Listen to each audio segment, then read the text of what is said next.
Shalom bien-aimés, je vous souhaite une très bonne soirée par la grâce du Seigneur. Vous tous qui aimez votre émission Posons les fondements, qui est une émission de maturité, une émission d'enseignement, une émission dans laquelle nous prêchons Jésus-Christ et nous faisons la promotion de sa doctrine. Car il est écrit, si les fondements sont renversés, que ferait le juste? C'est pourquoi dans cette émission Posons les fondements, nous essayons de rebâtir sur les anciennes ruines. Cette émission donne l'espoir à beaucoup d'enfants de Dieu qui s'étaient déjà découragés de suivre les chaînes de télévision, qui étaient déjà découragés à suivre certains enseignements sur les réseaux sociaux. Cette émission est pour vous et vous allez trouver là-dedans beaucoup d'enseignements. D'ailleurs, pour les habitués de cette émission, nous préférons, au lieu de parler des thèmes, nous préférons parler des cours, parce que nous trouvons que c'est les choses que nous sommes en train de donner. Il y a de très bons enseignements et ça peut nous prendre même plusieurs mois.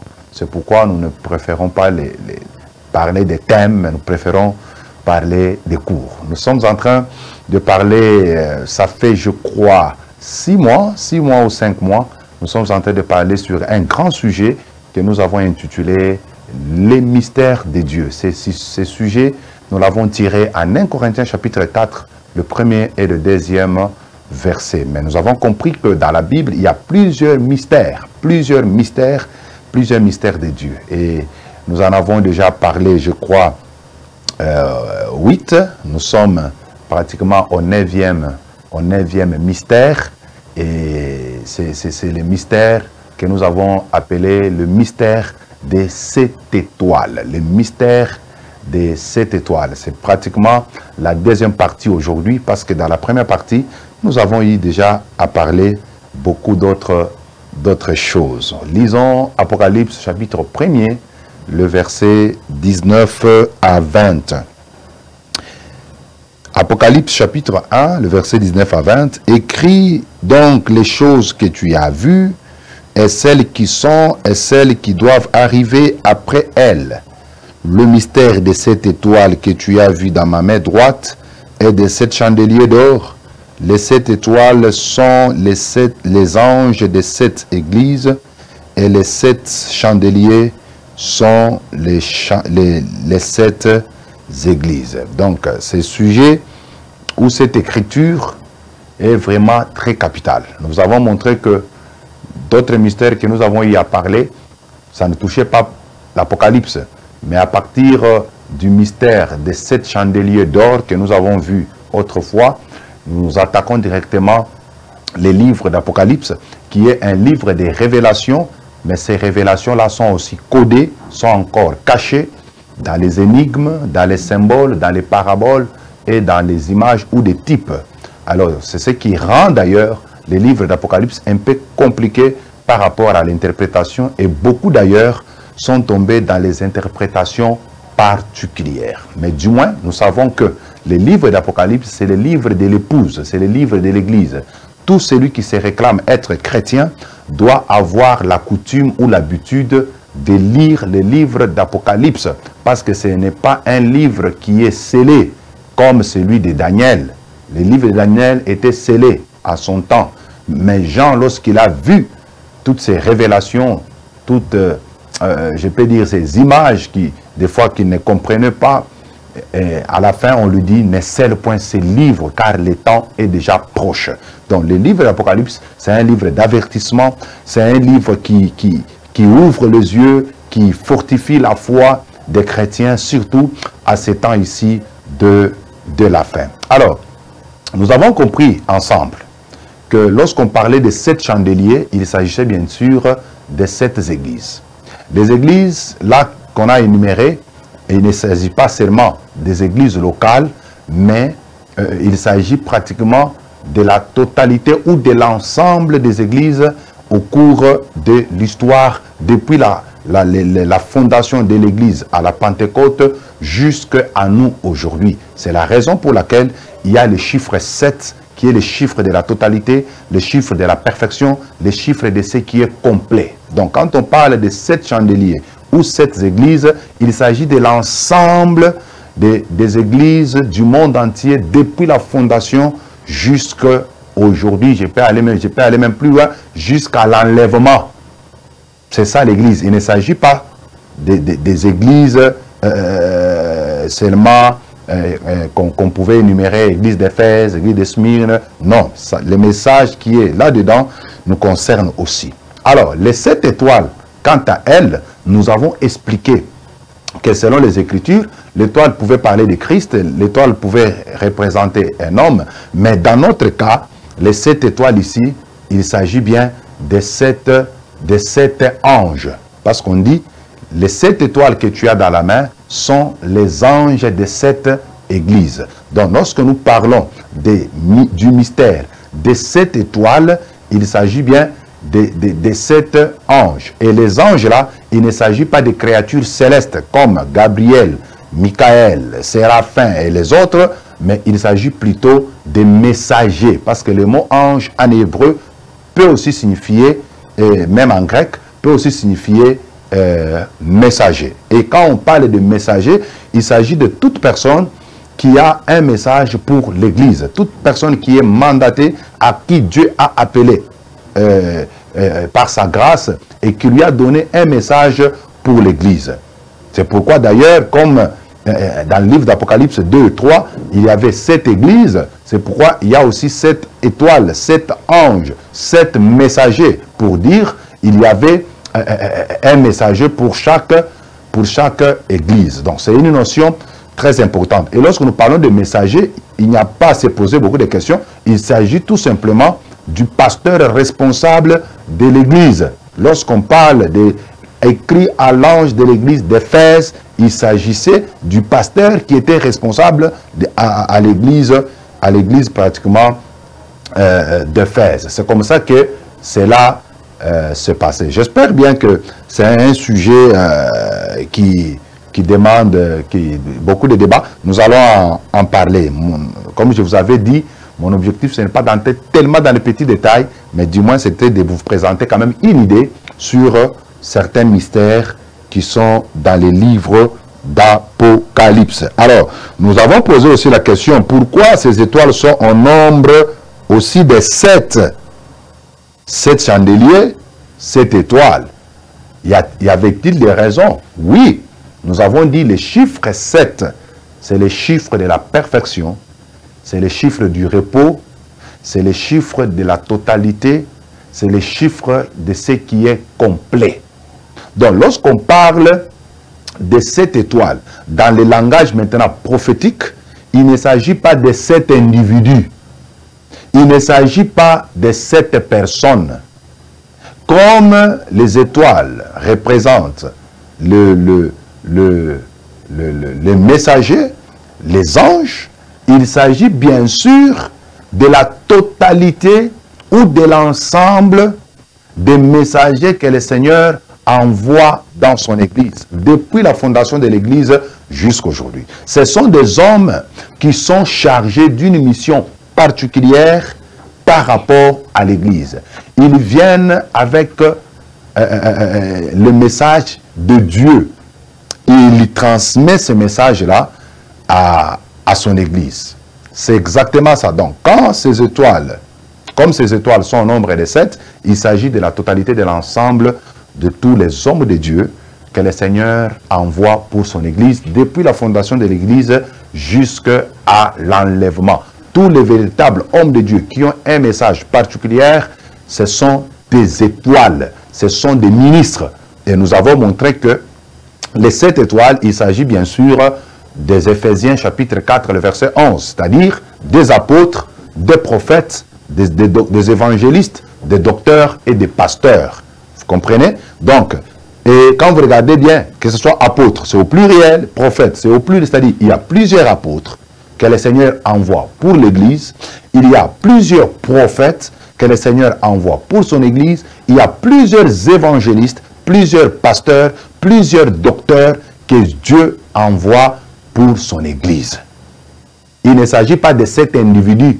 Vous pouvez trouver dans le monde autant d'apôtres. C'est comme d'ailleurs, dans l'Église primitive, il y avait plusieurs apôtres. Ils étaient au nombre de 12. Quand l'Église a continué encore sa marche, Il y a eu Paul qui est aussi apparu comme apôtre. Barnabas, c'était aussi un apôtre. Apollos, c'était aussi un apôtre. Donc vous voyez que tout au long de l'Église, même l'Église du 1er siècle, il y avait plusieurs hommes de Dieu que le Seigneur Dieu suscitait et utilisait. Alléluia. Et même après la mort des apôtres de l'agneau, il y a eu d'autres apôtres que le Seigneur a suscités. Il y a eu d'autres prophètes, il y a eu d'autres évangélistes, il y a eu d'autres pasteurs, d'autres docteurs que le Seigneur est en train de susciter, même jusqu'à aujourd'hui. Pour l'Église, corps de Christ, vous ne trouverez pas un individu. Non. Vous allez trouver plusieurs apôtres, plusieurs prophètes, plusieurs pasteurs, plusieurs évangélistes, plusieurs docteurs. C'est comme ça que le Seigneur est en train de travailler. Et nous avons montré que le ministre étoile, comme les Éphésiens 4, 11, ils ont pour but de perfectionner l'Église. Ils ont pour but d'édifier l'Église. Ils ont pour but d'amener l'Église à l'unité de la foi. Vous voyez, afin que les croyants ne soient pas emportés à tout vent des doctrines. Ils doivent former Christ dans les personnes. Très important, vous pouvez entrer dans notre chaîne YouTube, Pasteur Cédric Lukusa, officiel. Nous avons eu déjà à parler de ces choses, c'est très important. Il y a une autre question qui me revient, c'est que pourquoi ces 7 étoiles sont dans la main droite de Christ?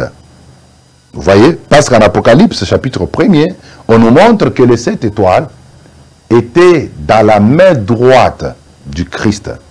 Et nous savons tous bien que lorsque on parle de la main droite de Dieu, c'est le symbole de la force. La main droite de Dieu, c'est le symbole de la puissance. Vous pouvez le vérifier en Exode chapitre 15, le verset 6. Exode 15, 6. Et aussi en Psaume 118, le verset 15 à 16. Psaume 118, verset 15 à 16. On nous montre que la main droite de Dieu, il s'agit tout simplement de la force. Il s'agit tout simplement de la puissance de Dieu. C'est-à-dire, ce ministre étoile, ils sont dans la main droite de Dieu. Ils tirent leur force, ils tirent leur puissance dans la main droite de Dieu. Alléluia. Mais vous allez voir beaucoup plus que cette main droite qui tenait les 7 étoiles, autrefois, c'était la main qui avait reçu des clous. Lorsqu'on crucifiait Jésus à la croix. Mais pour cette fois-ci, en Apocalypse, parce que vous allez voir que les Jésus de l'Apocalypse et les Jésus des évangiles, c'est des Jésus dans deux aspects différents. Les Jésus des évangiles, c'était un Jésus humilié. On pouvait le frapper, il pouvait pleurer. Mais le Jésus de l'Apocalypse, c'est un Jésus glorifié. L'agneau de l'Apocalypse, ce n'est pas comme l'agneau des évangiles. L'agneau de l'Apocalypse, lui, a cette corne, la puissance de Dieu. Vous voyez un peu cela. Donc, c'est très important. Jésus-Christ, qui marchait au milieu de ce chandelier, il tient dans sa main droite 7 étoiles, c'est-à-dire les ministres de Dieu. Ils sont dans la main droite de Dieu. Mais pourquoi ils sont dans la main droite? C'est une image de la protection, de la sécurité. C'est pour dire tous les hommes de Dieu, appelés authentiquement par Dieu, les apôtres, les prophètes, les évangélistes, les pasteurs, les docteurs, depuis la fondation de l'Église jusqu'à aujourd'hui, ils sont dans la main de Dieu. Ils sont protégés par Dieu lui-même. Satan ne peut pas les faire du mal. Seulement quand ils vont terminer leur mission, tant qu'ils n'ont pas encore fini leur mission, quelle que soit la colère du diable, quelle que soit la colère du monde, le monde, même les diables, ne sauront pas les faire du mal avant que leur mission ne soit achevée. Très important et très capital. Alors, c'est pourquoi tous les véritables hommes de Dieu, ils ne doivent pas avoir peur. Ils doivent dire la vérité tout haut. Ils ne doivent pas avoir peur. Aujourd'hui, beaucoup de pasteurs ont peur de dire la vérité. Ils ont peur de prêcher le message de la sanctification. Premièrement, parce que pour eux, ce message-là ne fait pas entrer les mabonzas, ne fait pas entrer de l'argent à l'église. Et deuxièmement, ils disent que c'est un message qui fait fuir les gens à l'église. C'est pourquoi l'église aujourd'hui, tout le monde, c'est devenu comme un marché. Vous voyez, l'église aujourd'hui n'a plus de saveur. Les croyants, les disciples de Jésus n'ont plus de saveur. Et c'est très grave pour l'Église aujourd'hui. Mais les ministres appelés, les ministres étoiles, eux n'ont pas peur. Ils disent la vérité tout haut, au prix même de leur sang. Ils sont prêts à donner leur vie à cause de la vérité. À cause de la vérité. Ils ne se compromettent pas. Un ministre étoile ne peut pas se compromettre, ni avec le péché, ni avec les fausses doctrines. Il ne peut pas se compromettre. Parce qu'il est protégé par Dieu. Dieu lui-même veille sur lui et il veille sur le message qu'il enseigne. Il veille, Dieu lui-même veille sur... C'est de la main de Dieu où il tire l'instruction. Même ce qu'il va dire, c'est Dieu qui le lui donne. Va dire à mon peuple ceci. Alléluia. Va dire à mon peuple ceci ou cela. Et quand il va, il parle. C'est pourquoi en Jérémie chapitre 15, le verset 16, Dieu dit à Jérémie, si tu sais discerner de ce qui est précieux, ce qui est vil, alors tu seras ma bouche. Tu seras ma bouche. C'est-à-dire, pour que Dieu puisse utiliser quelqu'un, il faut que la personne soit capable de discerner ce qui est mal et ce qui est bien. Il faut qu'il soit capable de séparer le mal et le bien. C'est celui-là qu'on peut appeler ministre étoile.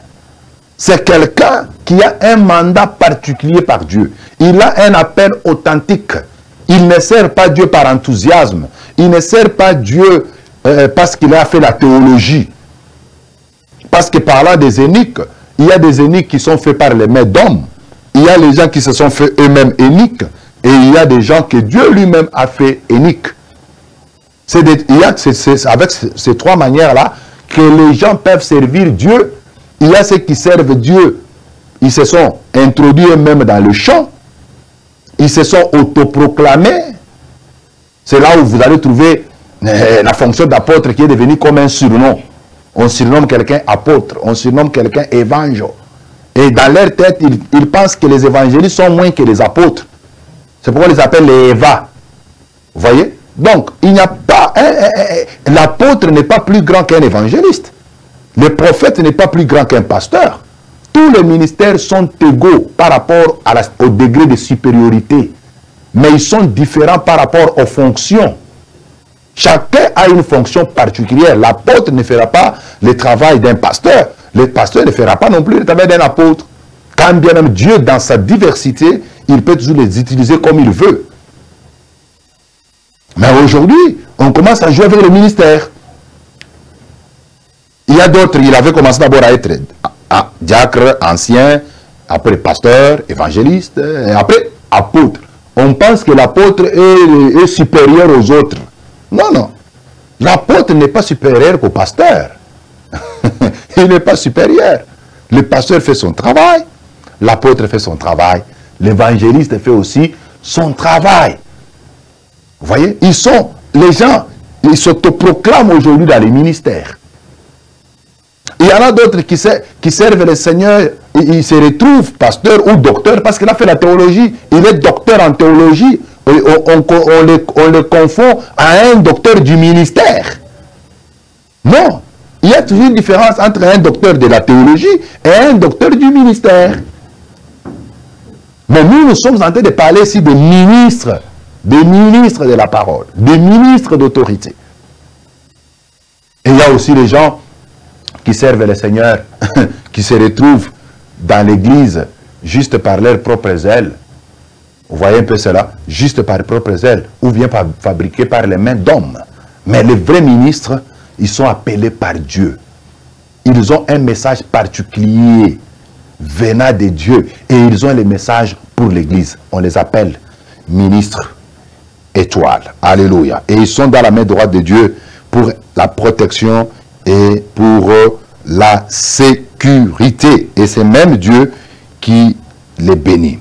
Le Seigneur les serre dans sa main pour les protéger et qui leur communique instruction et avertissement pour les faire entrer dans ses voies et ses ambitions. Le Seigneur lui-même, il les garde, il les protège, il les instruit. Il va dire à mon peuple ceci, cela. Et le ministre, quand il sort, il ne va dire que ce que le Seigneur lui a demandé. Que le Seigneur Dieu vous bénisse. Alors, je voulais faire ce que je peux appeler le jeu des questions-réponses. Peut-être en nous suivant, si vous avez suivi les 2 émissions, vous pouvez avoir quelques questions dans votre tête. Permettez que je vous les réponde. Ou bien, si vous n'avez pas encore compris, vous êtes encore libre, nos numéros sont là. Vous pouvez toujours poser la question et nous allons encore vous répondre. La première question, j'en ai peut-être 2 ou 3. La première, c'est que les 7 églises d'Asie parlent-elles des 7 âges de l'Église? Je répète, les 7 églises d'Asie parlent-elles des 7 âges de l'Église? C'est une question. Vous allez trouver dans le monde chrétien, il y a certains qui pensent que les 7 églises d'Asie, non seulement c'était des églises locales, mais le message avait un aspect prophétique dans le sens que il s'agissait de 7 âges ou de 7 périodes de l'Église depuis sa fondation jusqu'à l'enlèvement. Est-ce qu'ils ont raison ou bien ils n'ont pas raison? Alors, vous allez remarquer qu'il y a beaucoup de spéculations sur le livre d'Apocalypse, même sur cette question. Mais vous remarquerez avec moi, si vous m'avez aussi très bien suivi, vous allez voir que quand vous lisez Apocalypse 2, Apocalypse 3, on ne parle pas d'âge de l'Église là-bas. Il n'y en a pas. On ne parle pas d'âge de l'Église. On nous dit seulement écrit à l'ange de l'Église d'Éphèse. Mais nous savons tous que dans les livres d'Apocalypse, nous avons montré qu'il y a 3 grandes parties. Il y a les choses qui existent, ce qui est. Quand on dit ce qui est, c'est la présentation de Christ qui marchait au milieu de 7 chandeliers d'or. Et on dit ce qui est, ce qui existe présentement, ce qui est présent. Il s'agissait de l'histoire de la présence de l'Église sur la terre depuis sa fondation jusqu'à son enlèvement. Mais on dit encore ce qui doit arriver ensuite. Quand on dit ce qui doit arriver ensuite, il s'agit bien sûr de ce qui va se passer après l'enlèvement de l'Église. Alléluia. Maintenant, quand on parle des 7 églises, les 7 églises d'Asie, c'était d'abord des églises locales qui avaient existé en Asie mineure. Quand on parle d'Éphèse, Smyrne, Pergame, Thyatire, Sardes, Philadelphie, Laodicée, c'était des villes comme Kinshasa, des villes comme Lubumbashi, des villes comme Mbujimai, des villes comme Kisangani, des villes comme Goma et consorts. Maintenant, lorsque l'Église s'implante dans une ville donnée, on l'appelait maintenant, par exemple, Église de Goma, Église de Kinshasa, Église de Mbujimai, Église de Lubumbashi, Église de ceci, cela. Vous voyez? Donc, c'était d'abord des églises locales qui ont existé. Mais comme nous savons que le chiffre 7, parce qu'à l'époque, là, il n'y avait pas seulement 7 églises. L'église de Corinthe était là aussi, mais on ne l'a pas sélectionnée. Vous voyez? L'église de Thessalonique était là, on ne l'a pas sélectionnée. L'église de Colosse était là, on ne l'a pas sélectionnée. Mais pourquoi le choix de ces 7 églises? Est-ce que c'était un choix juste au hasard? Non. Dieu a choisi ces églises parce que les choses qui se passaient dans ces 7 églises avaient une portée prophétique. Ce sont des choses qui devaient encore se passer dans les églises, dans toutes les générations, dans tous les temps, jusqu'à l'enlèvement. C'est pourquoi il y a le chiffre 7, c'est-à-dire l'ensemble de toutes les églises depuis la fondation jusqu'à l'enlèvement. Même s'il y a 10 millions d'églises, c'est dans les chiffres 7. C'est dans les 7 chandeliers. Alors, nulle part dans les Écritures, on nous parle des 7 âges de l'Église. Non, ça n'existe pas. Ça n'existe pas. Ce n'est que quelque chose que les gens se font pour essayer d'introduire leur leader, pour les présenter comme s'il est au-dessus de tout les leaders. Donc, à la question, les 7 églises d'Asie parlent-elles des 7 âges de l'église? La réponse est non. Il s'agit plutôt de l'ensemble, de la totalité des églises depuis la fondation jusqu'à l'enlèvement. Toutes les églises sont dans les 7 chandeliers d'or. Alléluia. Et les lettres adressées aux 7 églises contiennent un message d'avertissement destiné aux églises de tous les temps et servant à mettre en lumière leur véritable état spirituel devant Dieu. J'avais beaucoup insisté sur ces points lorsque je parlais sur le mystère des 7 chandeliers. Deuxième question. Les 7 étoiles qui sont les 7 étoiles, qui sont les 7 messagers, parle-t-il des 7 messagers, donc un messager pour chaque âge de l'église? Les 7 étoiles, est-ce que ce sont les 7 messagers, c'est-à-dire un messager pour chaque âge de l'église? C'est la suite de la première question. Parce que les tenants de ces points de vue, ils disent qu'il y a 7 âges de l'église. Et à chaque âge de l'église, il y a un seul messager. Il y a un seul messager. C'est pourquoi nous nous posons la question. Est-ce les 7 étoiles-là, est-ce que ce sont les 7 messagers comme un messager pour chaque âge de l'église? C'est une question. Et aujourd'hui, d'ailleurs, ils disent que nous sommes à l'âge de la Odyssée. Est-ce qu'aujourd'hui, nous sommes dans l'âge de la Odyssée? Répondons aussi à cette question.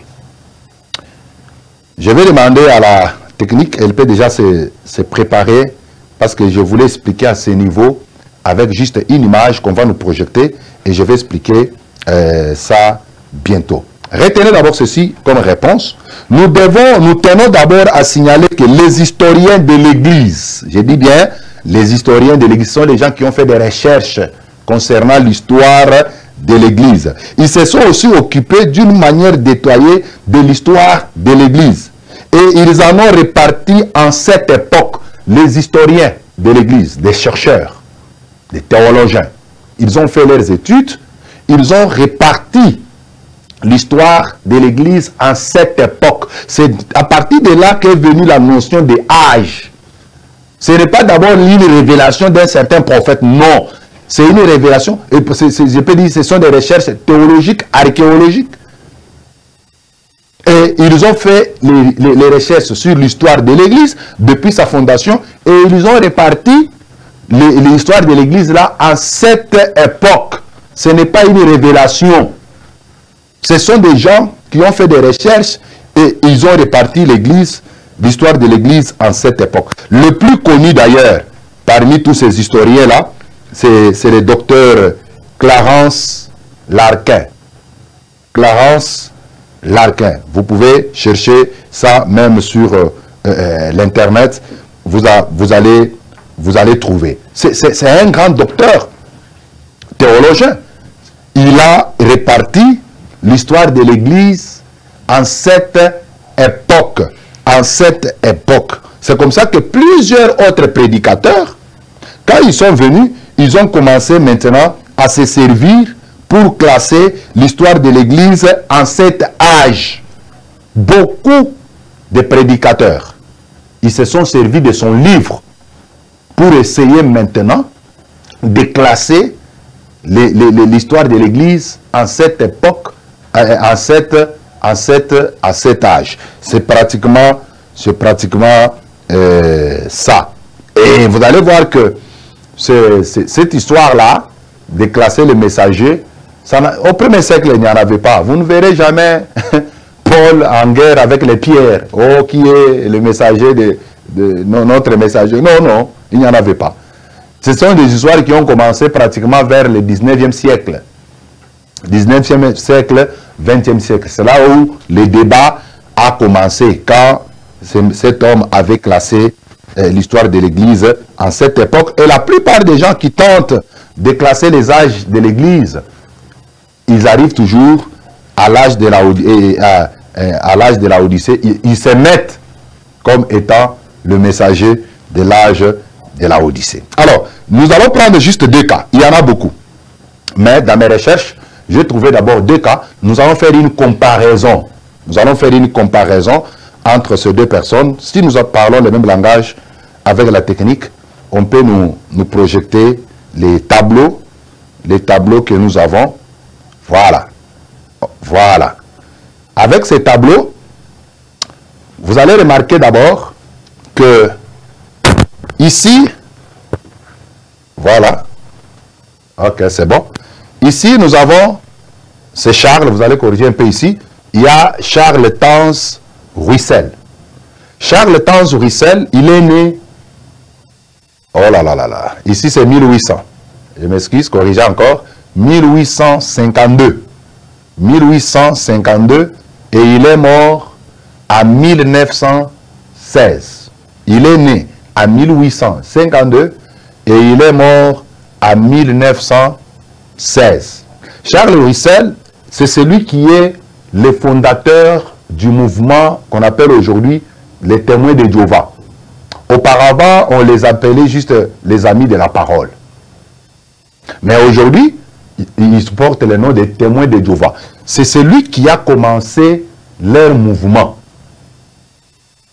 Alors, de l'autre côté, nous avons William Marion Branham.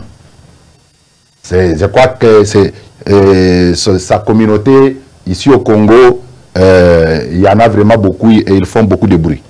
Alors, lui, il est né en 1909 et il est mort en 1965. Regardez maintenant.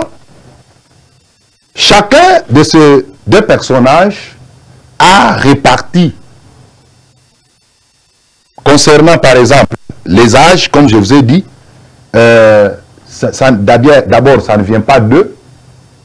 Deuxièmement, les messagers là, chacun a classé les messagers selon lui.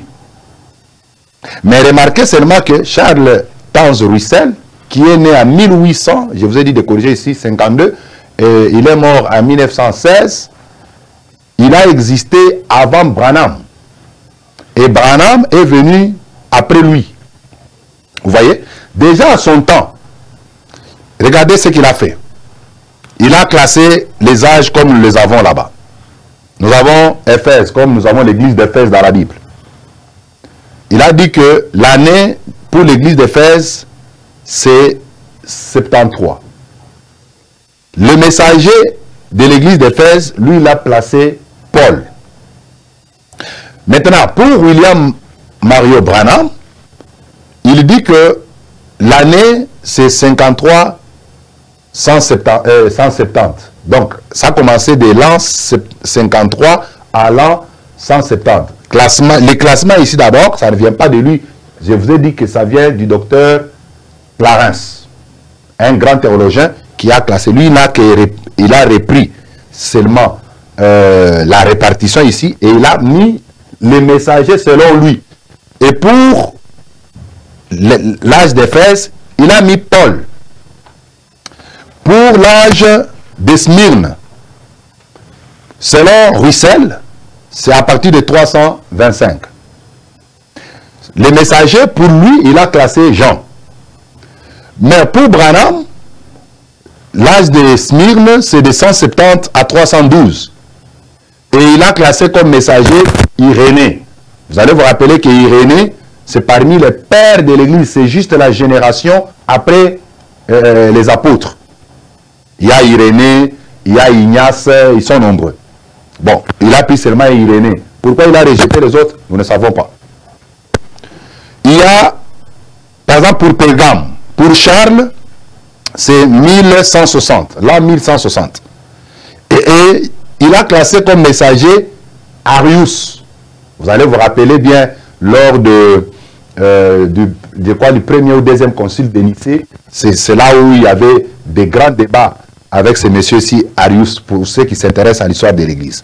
Alors, pour Branham, c'est 312 à 606.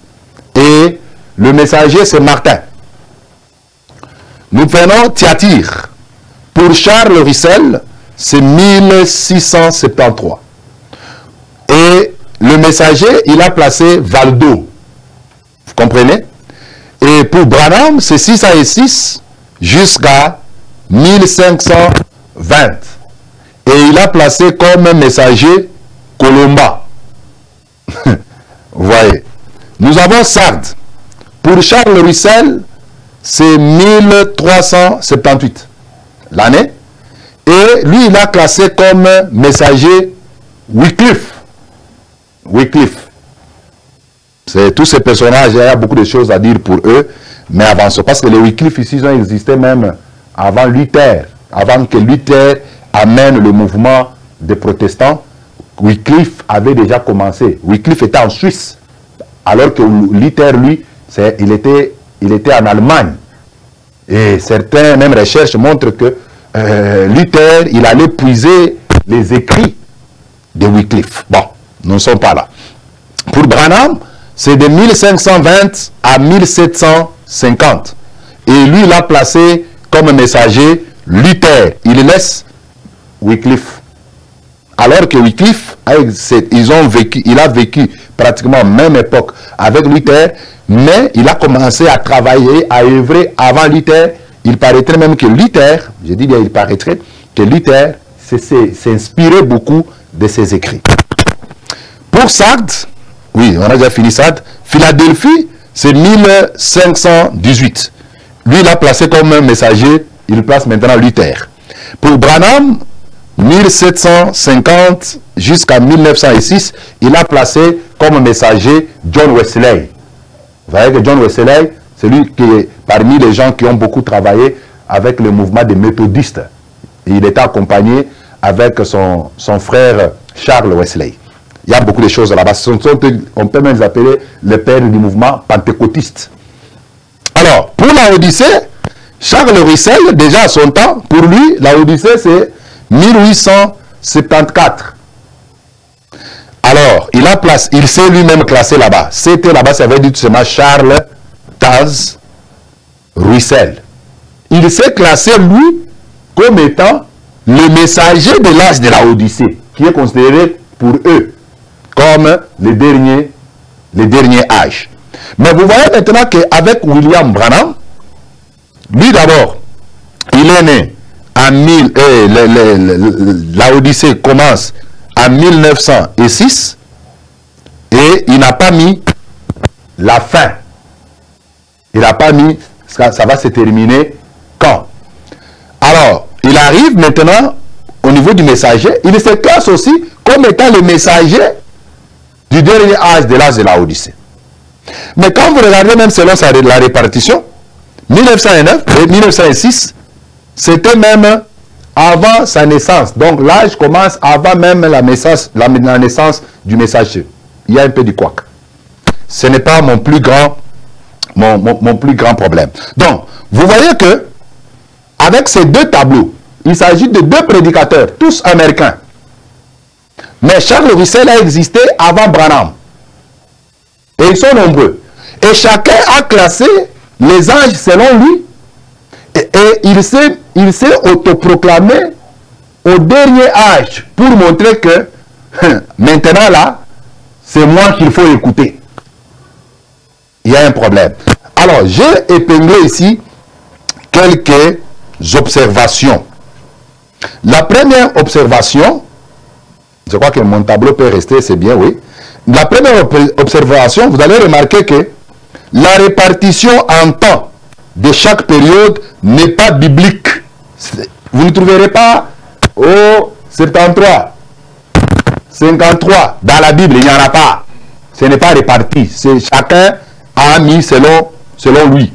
Alors, ce qui n'est pas biblique, on ne peut pas considérer ça comme la parole de l'évangile. Là où on ne discute pas, c'est là où c'est écrit clair et net. On ne discute pas. Mais on n'a pas écrit tout ça. Même le nom des messagers, il n'y en a pas. En dehors peut-être de Paul, de Jean, qui sont dans la Bible. En dehors de ces deux-là, il n'y en a pas. Les derniers d'ailleurs, les derniers des apôtres, c'était Jean. C'est pourquoi il y a eu un autre prédicateur, lui là aussi il a classé les messagers, le frère Tank. Lui, quand il a classé ses messagers, au premier âge d'Éphèse, il a mis quand même Jean. Parce que Jean, c'est celui qui a reçu toutes les révélations. Il a mis quand même Jean.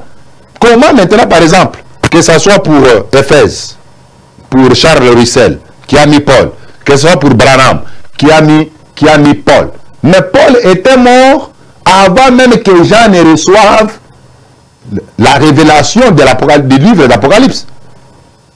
Vous voyez? Paul était déjà mort dans les années, je crois, 70 quelques.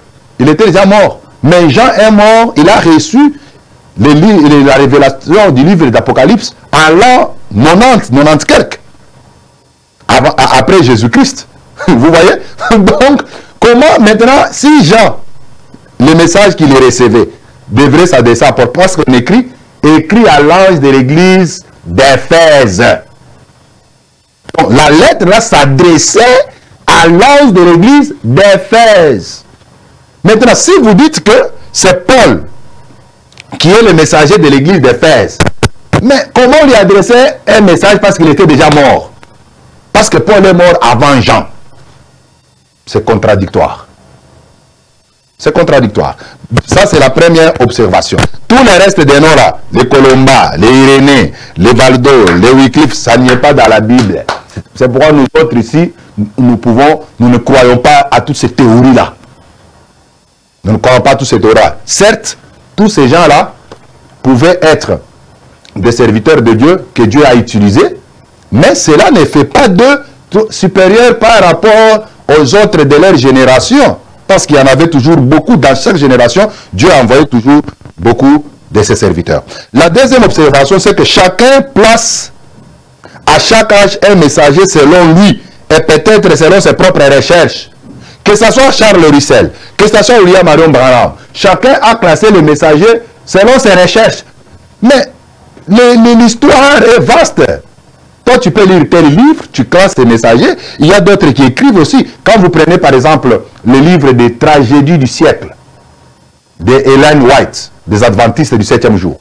Mais quand vous lisez le gros livre de cette dame-là, mais c'est un livre qui a retracé l'histoire de l'Église. Et il y a beaucoup de gens dans ce livre-là, beaucoup de prédicateurs, beaucoup de réformateurs, si on peut les appeler comme ça. Mais pourquoi vous choisissez les uns, vous laissez les autres? Ce n'est pas clair et ce n'est pas bon. La troisième observation, selon Branham, dans mes recherches, tout ça, ça se trouve sur Google. Donc, il n'y a rien de mystique. Ce ne sont pas des révélations. Ça, c'est d'entrer sur Google. Moi, j'ai essayé juste de mettre un tableau comparatif. Alors, selon Branham, il avait dit que l'âge le plus court sera celui de la Odyssée. Donc, pour lui, l'âge ici de la Odyssée, ça devait être l'âge le plus court. Comme il ne savait pas quand est-ce que l'âge là devait se terminer, alors, qu'est-ce qu'il a fait? Il a même pensé que l'âge de la Odyssée ne dépassera pas 1977. C'est pourquoi vous allez voir que beaucoup de branhamistes, je crois, je ne sais pas si ils continuent à les parler aujourd'hui, dans les écrits de leurs prophètes, la fin du monde devrait avoir lieu en 1977. C'était ça. C'est que leurs prophètes les avaient parlé. Alors que quand nous entrons maintenant dans les Écritures, nous voyons qu'en 1977, il n'y a pas eu la fin du monde. Il n'y a pas eu la fin du monde. Vous voyez. Alors, il avait dit que l'âge de la Odyssée serait l'âge le plus court. Regardez maintenant. Selon la répartition des Clarence, l'âge d'Éphèse, c'est de 53 à 170. Quand vous faites la différence, vous allez voir que ça nous prend juste, la différence est de 117 ans. 17 ans. Maintenant, regardez, selon cette répartition de Branham, 1906 jusqu'à 2000, aujourd'hui nous sommes à 2023. Quand vous faites bien les calculs, nous sommes pratiquement à 117 ans. La différence déjà. Alors que quand vous regardez dans la répartition, c'est l'âge ici d'Éphèse qui est court par rapport aux autres. Par rapport aux autres. Mais maintenant là, jusqu'à 2017, jusqu'à 2017, on est déjà à 117. C'est-à-dire la même, je peux dire, quantité d'années avec Éphèse. 117 ans. Donc, normalement, si les branhamistes sont sérieux, l'église devait être enlevée cette année ici.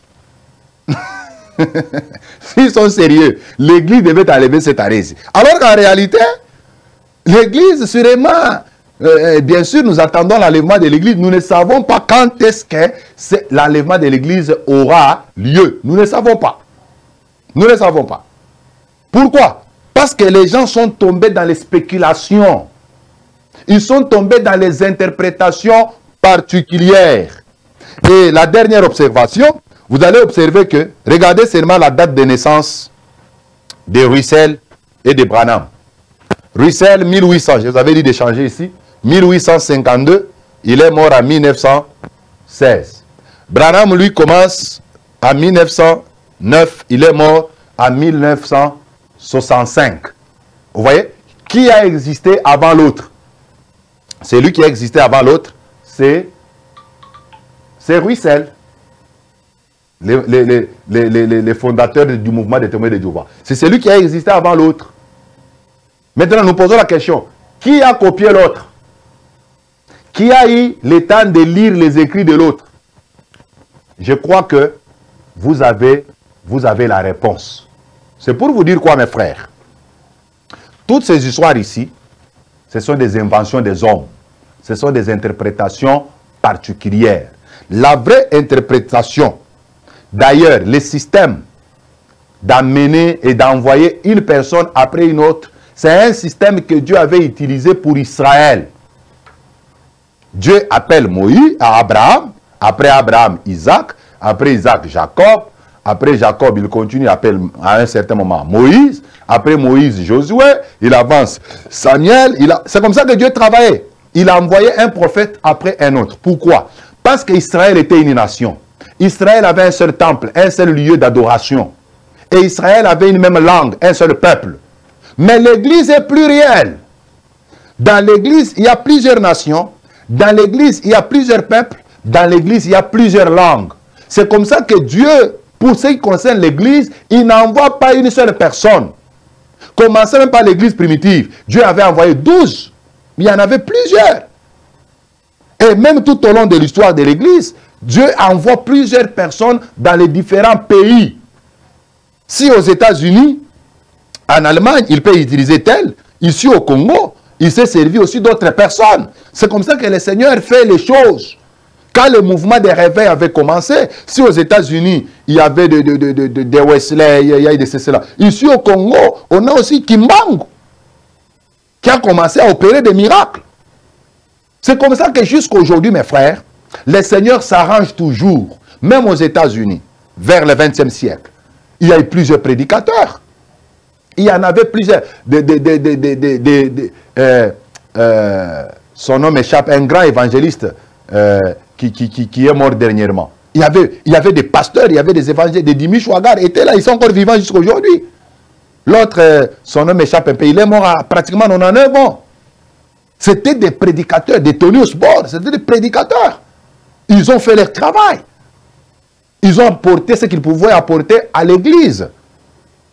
Des Renard Bonk, ils ont fait leur travail. Ici au Congo, on avait des Adinabala, au Nigeria, il y avait les Idaosa. C'est comme ça que le Seigneur, dans sa souveraineté, il envoie des ouvriers dans son champ.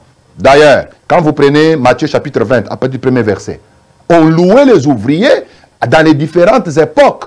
Mais il y avait des ouvriers, jusqu'aux ouvriers du soir. On dit, le maître a envoyé les ouvriers au pluriel. C'est pourquoi même en Éphésiens chapitre 4, le verset 11, Dieu il a fait des dons aux hommes. Et il a fait les uns comme les apôtres, les prophètes, les évangélistes, les pasteurs, les docteurs. Et il les envoie pour le perfectionnement de son église. Et ce sont des semences, ce sont des étoiles que Dieu envoie et répartit dans plusieurs nations. Il n'y a pas question d'un seul individu.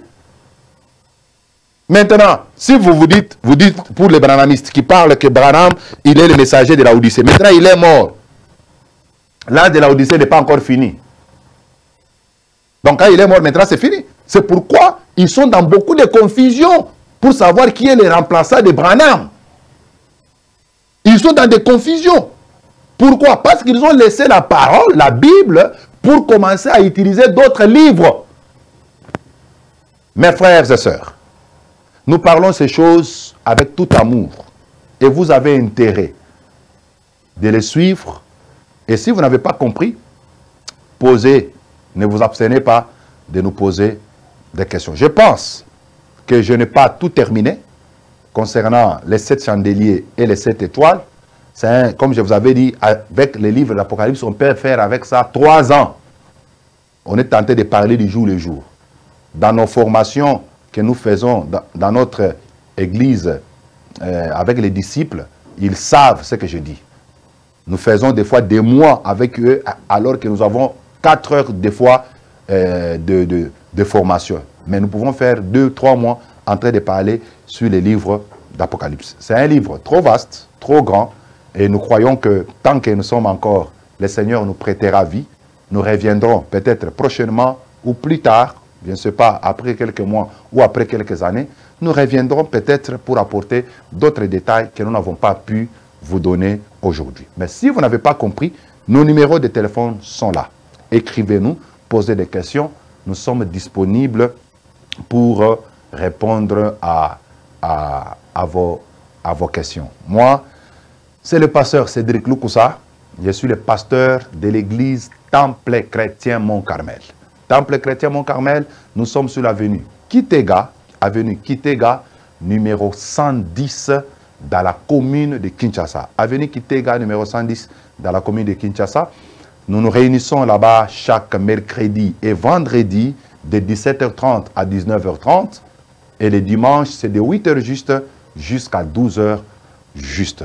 Vous pouvez nous écrire aussi sur le numéro de téléphone qui est affiché là-bas. C'est un numéro sur WhatsApp. Posez-nous des questions. Nous pouvons continuer les débats même sur WhatsApp. Nous avons aussi notre chaîne YouTube, Pasteur Cédric Lukusa officiel. L'adresse est là. Entrez dans la chaîne. Je crois que bientôt, dans quelques jours, cette même vidéo que vous venez de suivre sera transmise dans notre chaîne YouTube. N'oubliez pas de partager les liens de YouTube. N'oubliez pas de vous abonner à notre chaîne YouTube. Vous ne serez jamais déçus. Même sur notre page Facebook, même adresse, même nom, Pasteur Cédric Lukusa officiel. Vous pouvez nous écrire, poser des questions. Nous sommes disposés à vous répondre. Quant à moi, je vous dis un grand merci et un grand au revoir. Le rendez-vous sera pour le lundi prochain à la même heure. Mais pour la rediffusion de cette émission, ça sera le samedi à 20h juste. Chaque samedi 20h juste sur votre meilleure chaîne chrétienne ZM, vous allez trouver votre émission Posons le fondement. À mon nom personnel et au nom de toute l'équipe technique de ZM et au concepteur de cette émission, M. Serge Katoumoua, je vous souhaite une très bonne soirée. Que Dieu vous bénisse.